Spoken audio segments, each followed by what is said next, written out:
அஸ்ஸலாமு அலைக்கும் and hi everyone. Hope you all are doing good. இன்னும் ஒரு இன்ட்ரெஸ்டிங்கான யூஸ்ஃபுல்லான வீடியோண்டோட உங்கள் எல்லாரையுமே மீட் பண்ணுறதுல ரொம்பவுமே சந்தோஷம்.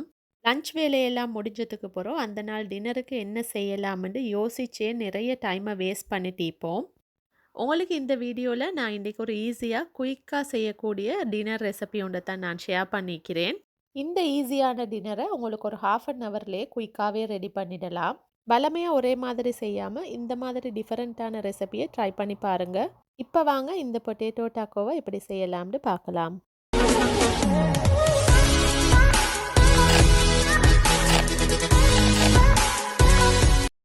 ஃபர்ஸ்ட்டில் இந்த டக்கோ செய்கிறதுக்கான ஃபில்லிங்கை தான் ரெடி பண்ணிக்கணும். ஒரு பேனில் கொஞ்சமாக ஆயிலை சேர்த்து சூடு பண்ணிக்கோங்க. ஆயில் சூடாவினத்தோடு கொஞ்சமாக மஸ்டர்ட் சீட் சேர்த்திக்கிறேன். 2 மீடியம் சைஸில் ஒனியனை சின்னதாக சாப் பண்ணி சேர்த்திக்கிறேன்.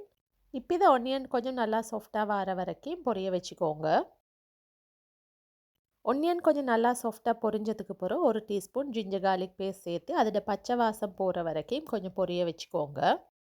இந்த ஃபில்லிங்கை இன்றைக்கி நான் சிக்கன் வச்சு தான் செய்கிறேன். ஸோ போன்லெஸ் சிக்கனை சின்னதாக இந்த மாதிரி க்யூப்பாக வெட்டி இதில் சேர்த்திக்கோங்க. உங்களுக்கு சிக்கனுக்கு பதிலாக பீஃபை கூட இதில் சேர்த்திக்கொள்ளையிலும். பீஃப் சேர்க்குறதா இருந்தால் பீஃபை கொஞ்சம் செப்பரேட்டாக அவிச்சு விட்டுட்டு இந்த மாதிரியே உங்களுக்கு செஞ்சு கொள்ளையிலும். இப்போ இதில் தேவையான அளவு சால்ட் சேர்த்திக்கோங்க. அது கூடவே 1.5 டீஸ்பூன் பெப்பர் பவுடர் சேர்த்திக்கிறேன். பெப்பர் சால்ட் ரெண்டையும் நல்லா மிக்ஸ் பண்ணிவிட்டு சிக்கனை இப்போ நல்லா கொஞ்சம் சாஃப்டாக வர வரைக்கும் குக் பண்ணி எடுத்துக்கோங்க. அடுத்ததாக இந்த ஃபில்லிங்க்கு மீடியம் சைஸில் 4 பொட்டேட்டோஸை அவிச்சு எடுத்துக்கிறேன். இப்போ இதை நான் காட்டுற மாதிரி ஒரு ஃபோக் கொண்டால் ஸ்மாஷ் பண்ணி எடுத்துக்கோங்க.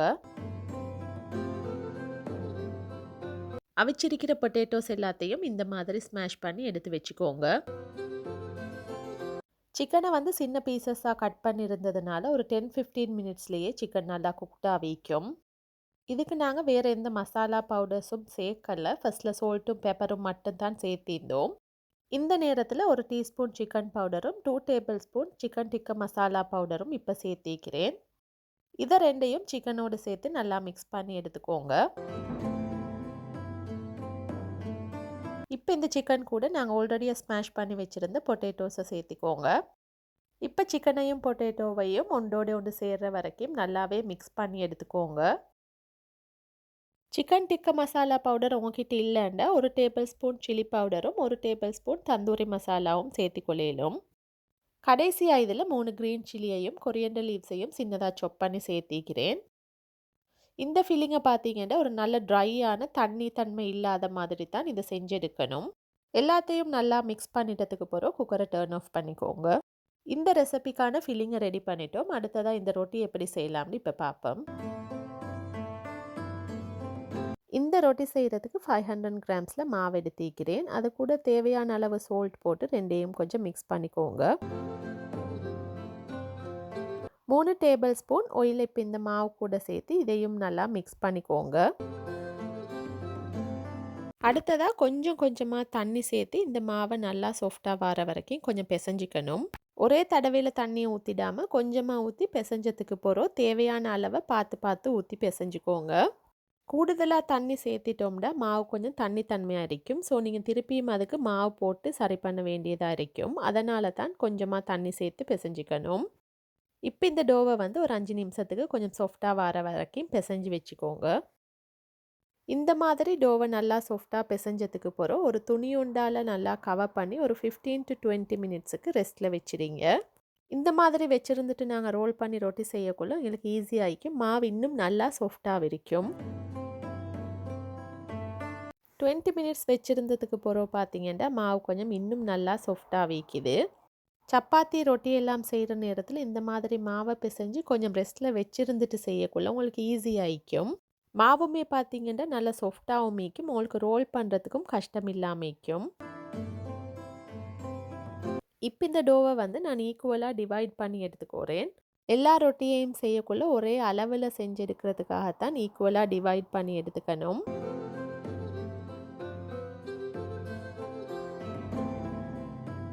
இப்போ ஒவ்வொரு பீசஸையும் நல்லா ரோல் பண்ணி கையால் ஒரு சாஃப்டாக போல் மாதிரி செஞ்சு எடுத்துக்கோங்க. எகெயின் நாங்கள் அந்த சப்பாத்தி ரொட்டி எல்லாம் செய்யக்குள்ள நாங்கள் இந்த மாதிரி சாஃப்டாக ரோல் பண்ணி ஒரு சின்ன போல் சைஸில் எடுப்போம் இல்லையா, அதே மாதிரி தான் இதுக்கும் நாங்கள் செஞ்சு எடுத்துக்கணும். நான் எடுத்திருந்த 500 கிராம்ஸ் மாவுக்கு ஒரு 13 ரொட்டி செய்கிறதுக்கு மாதிரி இந்த போல்களை செஞ்சு எடுத்திக்கிறேன். இப்போ இந்த போல் ஒவ்வொன்றையும் நாங்கள் ரோல் பண்ணி எடுக்கணும். ஒவ்வொரு போலையும் வந்து கையால் கொஞ்சம் ஃப்ளட் பண்ணிட்டுட்டு இந்த மாதிரி நான் மாவில் வந்து கொஞ்சம் பிரட்டி எடுக்கிறேன். ரோல் பண்ணுற நேரம் ஈஸியாகவும் இருக்கும், ஒட்டாத மாதிரியும் இருக்கிறதுக்காகத்தான் இந்த மாதிரி மாவு தூவிட்டுட்டு ரோல் பண்ணணும். இந்த ரொட்டி செய்யக்குள்ளே பார்த்தீங்கன்னா நாங்கள் நல்ல தடிப்பமும் இல்லாமல் மெல்லிசாவும் இல்லாமல் ஒரு பதத்தில் தான் இதை ரோல் பண்ணிக்கணும். நல்ல பெருசாக இல்லாமல் ஒரு சாதாரணமான மீடியம் சைஸில் இந்த ரொட்டிகளை செஞ்சு எடுக்கிறதுக்காக இந்த மாதிரி தான் நான் ரோல் பண்ணி எடுத்துக்கிறேன். ரொட்டியை சுடுறதுக்கு பேனை நல்லா சூடு பண்ணிக்கோங்க. மீடியம் டு லோ ஹீட்டில் வச்சு இந்த ரொட்டியெல்லாம் சுட்டு எடுத்துக்கணும். பேனில் நீங்கள் ரொட்டியை வச்சதுக்கு பிறகு ஒரு 2 நிமிஷம் ஆகக்குள்ளேயே அது கொஞ்சம் நல்லா கலர் மாதிரி பப்ளியாக விட்டு வரும். இந்த நேரத்தில் ஒரு துணி ஒண்டால் ஓரங்களை வந்து நீங்கள் நான் காட்டுற மாதிரி அமைச்சு விட்டீங்கன்னா நல்லா உள்ளால் குயிக்காக வெந்துடும். 2 சைடையும் திருப்பி போட்டு இதே மாதிரி குக் பண்ணிக்கோங்க. ரொட்டி வந்து 100% ஃபுல்லாக குக் ஆகிற வரைக்கும் வைக்க தேவையில்லை. ஏன்டா நாங்கள் இதில் ஃபில்லிங்கை வச்சு 2ஆக மடிப்போம். அதுக்கப்புறம் திருப்பியும் இதை குக் பண்ணுறதுனால இது ஓரளவு ஒரு 50 to 60% குக் ஆகினா போதுமா இருக்கும். இந்த மாதிரி ரொட்டியை சுட்டு எடுத்ததுக்கு பிறகு கட்டாயமாக ஒரு துணி ஒன்றில் வச்சு இந்த ரொட்டியை கவர் பண்ணி வைங்க. என்னாண்டா அப்போ தான் வந்து அது நல்லா சாஃப்டாகவே இருக்கும். எல்லா ரொட்டியையும் செஞ்சு முடிக்கிற வரையில் உங்களுக்கு இந்த ரொட்டிகளை வந்து வார்மர் ஒன்றில் கூட போட்டு வைக்கலும். ஒவ்வொரு ரொட்டியாக செய்கிற நேரத்துக்கு டைம் எடுக்கும். அந்த நேரத்தில் ரொட்டி ஆறி சாஃப்ட்னஸ் இல்லாமல் போகிறதுக்காகத்தான் இந்த மாதிரி வார்மரில் இல்லாட்டி ஒரு க்ளோத் ஒண்டால் கவர் பண்ணி வைக்க சொன்னேன். இதே மாதிரியே எல்லா ரொட்டியையும் 2 சைடையும் திருப்பி போட்டு குக் பண்ணி எடுத்துக்கோங்க. எல்லா ரொட்டியையும் சுட்டு முடிச்சதுக்கு அப்புறம் இப்போ ஃபில்லிங்கை வச்சு இந்த ரொட்டியெல்லாம் எப்படி அரேஞ்ச் பண்ணுறதுன்ட்டு இப்போ வாங்க பார்ப்போம். சுட்டு வச்சிருக்கிற ரொட்டியிலேருந்து ஒன்று எடுத்துக்கோங்க. இந்த ரொட்டிக்கு மேலால் ஃபில்லிங்கை வைக்கிறதுக்கு முன்னாடி கொஞ்சமாக டொமேட்டோ சாஸ் இல்லாட்டி கெச்சப் போட்டுக்கோங்க.